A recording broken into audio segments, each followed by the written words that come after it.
Muchas gracias. Bueno, buenos días a todos. Para mí es un placer estar aquí con todos ustedes compartiendo algunas reflexiones de un análisis en profundidad que desde Exceltur, que como algunos sabéis es una asociación que conforma las principales empresas turísticas españolas, creada hace 13 años con el objetivo de intentar hacer reflexiones en pro de la mejora de la competitividad del sector turístico español. Mi agradecimiento al Consejo Empresarial de Turismo de México por darme la oportunidad de estar aquí y de hablar de un tema de extraordinaria actualidad.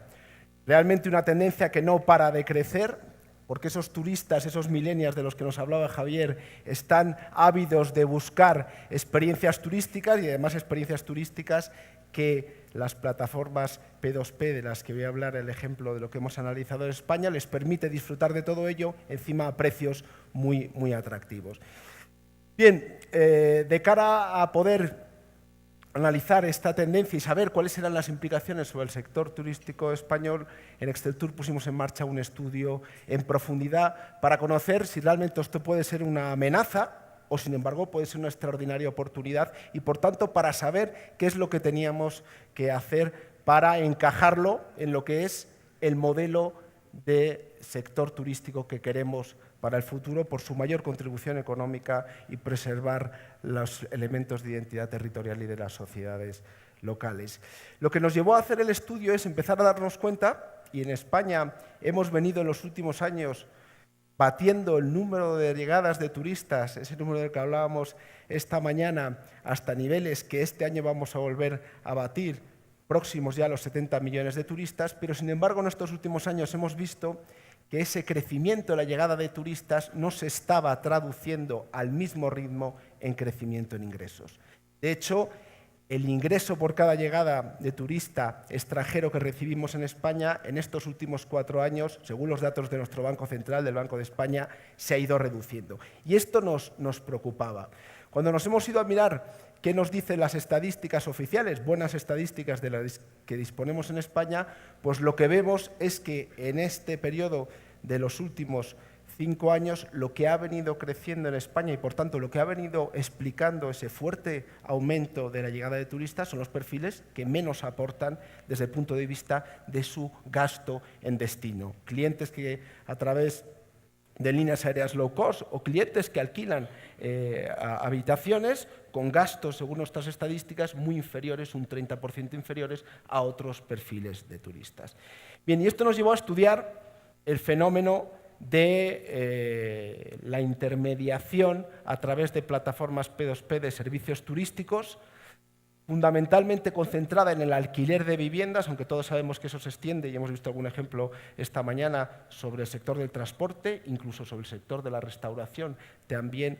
Ya nosotros nos centramos en ese porque, como os voy a enseñar, es el que más está creciendo. Y quisimos hacerlo contando con el mayor talento que tenemos en España, porque obviamente elaborado un estudio desde el punto de vista de una institución empresarial se nos podía ver de parte. Y por eso contratamos a Ernst & Young, como saben, las principales consultoras y auditoras de referencia mundial, y a Nielsen para que nos ayudara a hacer este trabajo. ¿Y qué es lo que hemos estado trabajando en los últimos 8 meses? En primer lugar, en conocer bien el fenómeno, de qué estamos hablando, qué dimensión tiene en España, que es lo que hemos estudiado, analizando más de 49.000 anuncios de todas las plataformas que operan en este sector, sabiendo dónde están, si realmente esto es colaborativo o no es colaborativo. Porque hemos asistido a muchas conferencias donde había, digamos, prejuicios por parte de los que difunden este fenómeno o incluso por parte de la industria tradicional, diciendo que esto era muy preocupante, ¿no? Y queríamos saber desde la ciencia, como decía Enrique de la Madrid esta mañana, cómo podemos analizar y tener información de lo que está sucediendo realmente en el mercado, ¿no? Para eso Nielsen nos hizo 2.000 encuestas a turistas que visitan España, de nuestros principales mercados, para conocer sus motivaciones. ¿Qué es lo que realmente les lleva al público, al turista, a elegir este tipo de oferta de alquiler y también para conocer su contribución económica? Es decir, es un turista que nos está dejando más en los destinos, que es un elemento que nos preocupa mucho desde Exceltur o no. Conocer también qué elemento de la regulación está favoreciendo o no el desarrollo de esta oferta.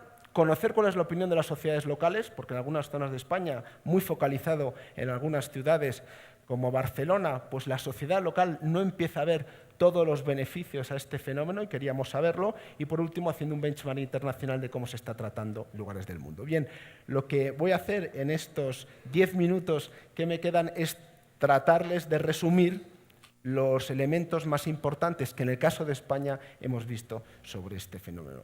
Lo primero que queríamos saber es si esto es un nuevo fenómeno, porque en España, y me consta que en México también, se vienen alquilando viviendas para uso turístico desde hace mucho tiempo. Los españoles, yo mismo, con mi familia, cuando era pequeño, disfrutaba de las vacaciones más alquilando una vivienda que un hotel. Formaba parte de nuestra cultura de disfrute de las vacaciones. Pero es verdad que lo hacíamos muy concentrado en las zonas del litoral, de la costa, y normalmente alquilando quincenas, meses, ¿no?, que es lo típico de la temporada de verano. Y sin embargo, lo que estamos viendo es que la tecnología, la penetración de estas plataformas, lo que han hecho es permitir una hotelización del parque residencial. Y del parque residencial, sobre todo, trasladándolo a entornos urbanos, a las ciudades donde el alquiler de viviendas de uso turístico diario para disfrutar del entorno urbano no lo conocíamos. Y de hecho, en España, la penetración de las grandes plataformas de Airbnb, de HomeAway o de Nyumba coincide con un crecimiento exponencial en el uso del alquiler.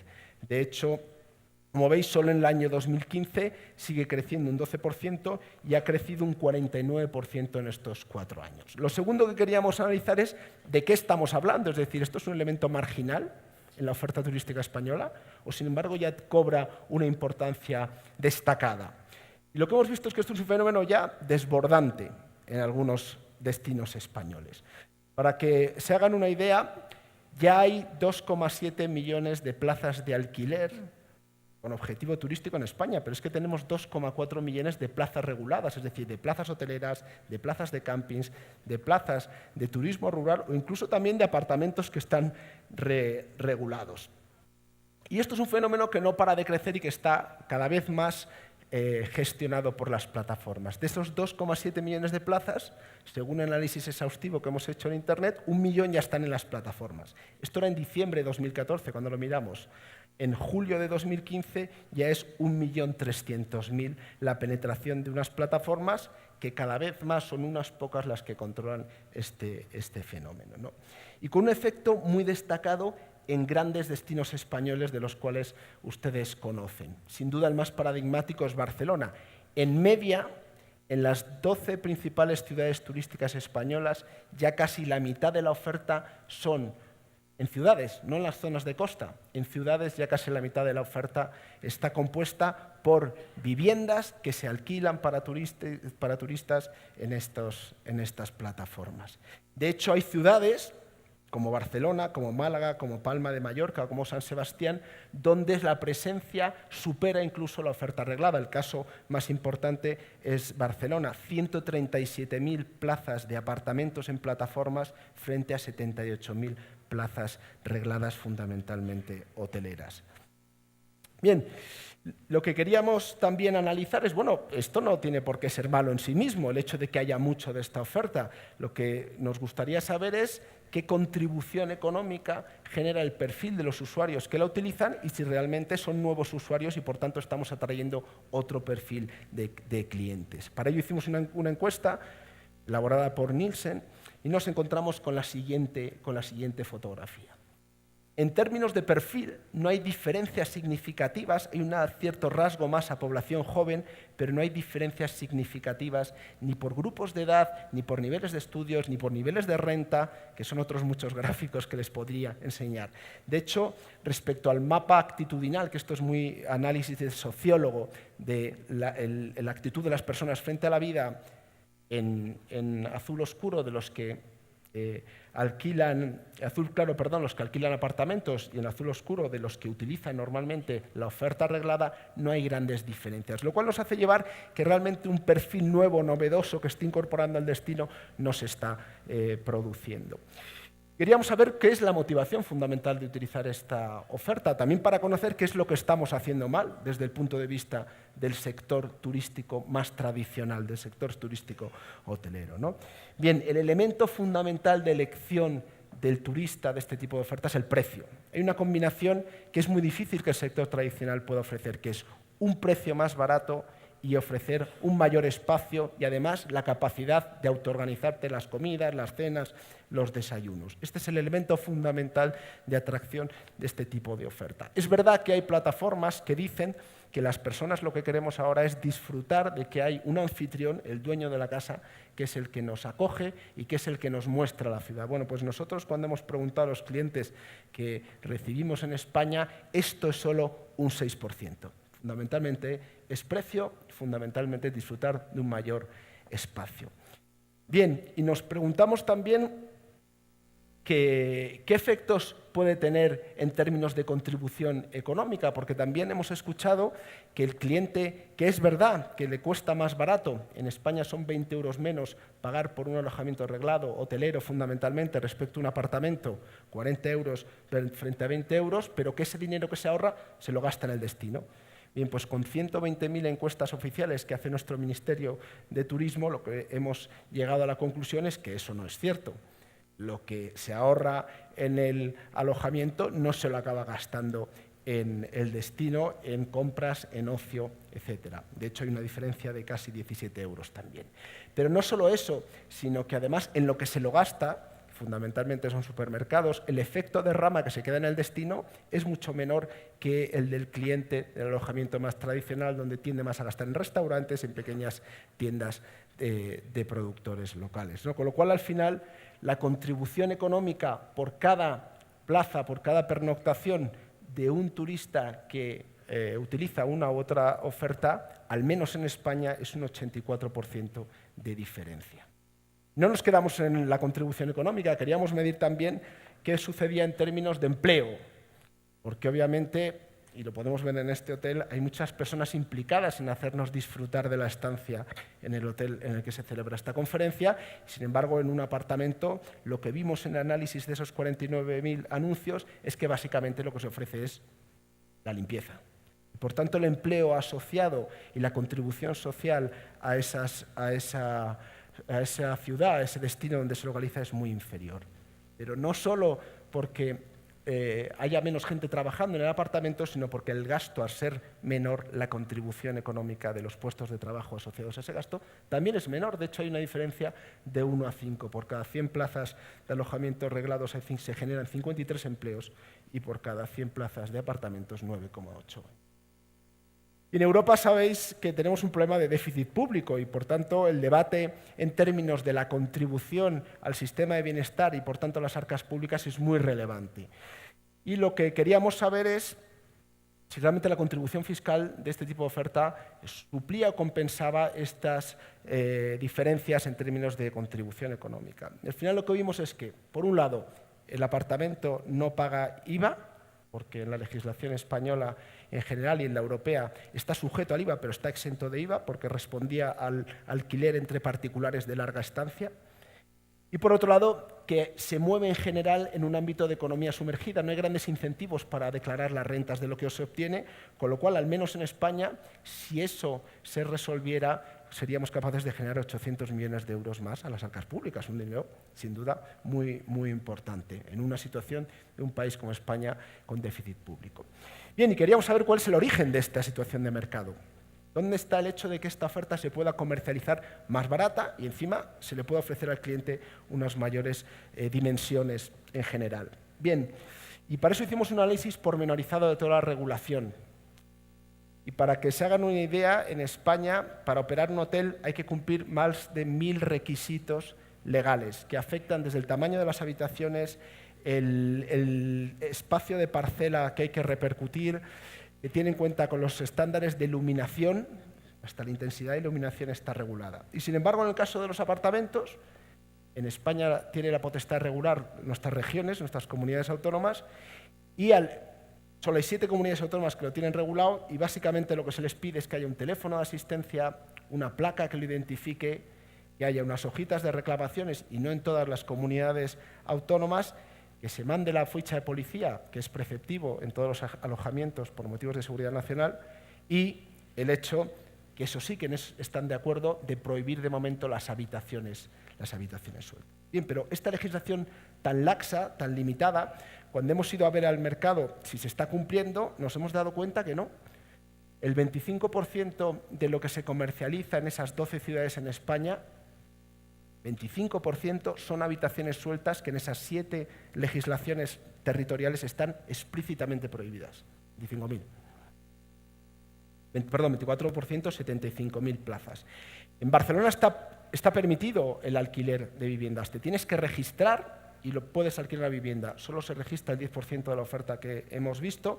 En Madrid está prohibido alquilar por menos de 5 días. El 96% se puede alquilar por menos de 5 días. Y en Baleares está prohibido alquilar en edificios enteros para preservar la tranquilidad de los vecinos. Bueno, pues solo en la ciudad de Palma de Mallorca hay 23.000 plazas en edificios completos. ¿Por qué digo esto? No por la queja de la regulación que no se cumpla, sino porque hay un debate extraordinariamente importante que no tiene que ver solo con la regulación que encaje este fenómeno en los destinos, sino que tiene que ver en cómo hacemos cumplir esa regulación en una realidad que es en general virtual y que se hace a través de las plataformas. Y esto es uno de los principales problemas, más allá de que la regulación sea mejor o peor para gestionar este fenómeno. Para conocer, y termino en muy breve, para conocer el por qué juegan con ventaja, intentamos trasladar esa regulación a costes de operación con un análisis pormenorizado analítico de los costes que implicaban esas 1.000 regulaciones, esos 1.000 requisitos sobre el coste de operación. Fíjense, una plaza de apartamento se vende en España a 21,7 euros en media, y eso lo hemos visto anuncio por anuncio. De esos 21,7 euros, solo 0,7 se deriva de la fiscalidad y de la regulación en los costes asimilables. En una plaza de hotel de 3 estrellas se vende en el mercado a 30,7 euros y de esos 30,7 euros hay 17,9 euros asociados a la regulación. Es decir, los apartamentos juegan derivados del desigual trato normativo con una diferencia de 17 euros de operación de ventaja. Y encima son capaces de ofrecer en media 19 metros cuadrados al cliente, mientras que un hotel de 3 estrellas, 9 metros cuadrados. ¿Cómo no va a crecer una oferta que es mucho más barata y que ofrece mucho mayor espacio al cliente frente a una que por muchas normativas que tiene que cumplir es más cara y ofrece mucho menos espacio? Bien, termino muy rápido. ¿Es realmente economía colaborativa? Porque bueno, si realmente estamos generando una acción social, hay gente que se beneficia de eso, pues todos podríamos estar de acuerdo en que debe ser un ámbito a impulsar. Bien, de toda la oferta en plataformas, solo, por lo menos de la que hay en España, un 7% es de intercambio. No hay ninguna contraprestación económica. El resto, 93%, hay una contraprestación económica. Pero es que detrás de cada uno de esos anuncios, el 44% no es una persona individual que está poniendo parte de su casa, son agencias inmobiliarias o incluso particulares, en algunos casos que hemos encontrado con 35 propiedades en estas ciudades. Bien, y lo que es más importante, no es colaborativo, sino más bien es lucrativo por la propia rentabilidad que se obtiene en el mercado. Fíjense, en las dos principales ciudades turísticas en España, Madrid y Barcelona, alquilar un piso de 56 metros a residentes de larga estancia, 700 euros más o menos. Alquilarlo a través de estas plataformas por días, 1.130 euros, 1.670 euros. Una rentabilidad que justifica que se esté trasladando parte de esas viviendas a ese alquiler. Y con esto concluyo. Me he puesto aquí precisamente un poco más lejos para estar lejos de la llamada de atención. Termino con esto. Bien, ¿está beneficiando a la población en su conjunto este fenómeno? Nos pusimos a analizar una serie de cuestiones. La primera de ellas es, nos dicen que este es un fenómeno que es muy positivo para las ciudades porque extiende el turismo sobre unas áreas de la ciudad que nunca han disfrutado del turismo, que normalmente se concentra en los centros históricos, en lo que el turista quiere ver. Pues localizamos todos los anuncios y toda la oferta de alojamiento hotelero de estas 12 ciudades y nos encontramos que el 73% de los apartamentos están en las zonas turísticas, mientras que los hoteles solo es un 42%, porque están en zonas donde hay actividad empresarial, industrial, en polígonos, etc. Hicimos una encuesta a las asociaciones de vecinos de los barrios turísticos para ver si esto era un problema para ellos, estaba afectando a su calidad de vida. 59% nos dijeron que estaban empeorando su calidad de vida. Lo cual tiene sentido porque hoy la dimensión de este fenómeno en las ciudades españolas es 1 de cada 11 pisos en un edificio de 11 viviendas y hay uno que se alquila a turistas. Pero es que en lugares como en Barcelona, en el distrito de Ciutat Vella, que es el destino más turístico, la Barceloneta, ya hay 2 de cada 5 viviendas que se dedican al alquiler turístico. ¿Y esto qué está produciendo? Está produciendo una subida de los precios de la vivienda y está expulsando a la población residente. Esto es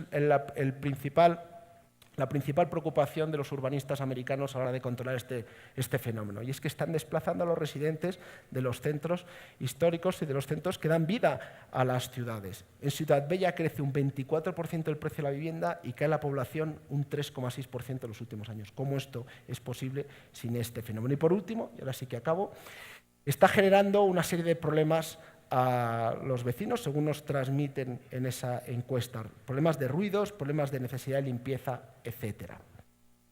Bien, nosotros a partir de este diagnóstico, sin querer demonizar y sin querer ponerle puertas a un fenómeno que es muy difícil de ponerle puertas, lo que hemos hecho es trasladarles al gobierno español este diagnóstico. Lo hemos trasladado también en la última asamblea de la Organización Mundial del Turismo con el objetivo de realmente generar un debate sobre el fenómeno y sobre todo una respuesta inteligente frente al mismo que sea capaz de integrarlo, pero a la vez de seguir preservando los fenómenos positivos del turismo en términos de contribución económica y mantener las capacidades de carga de los territorios.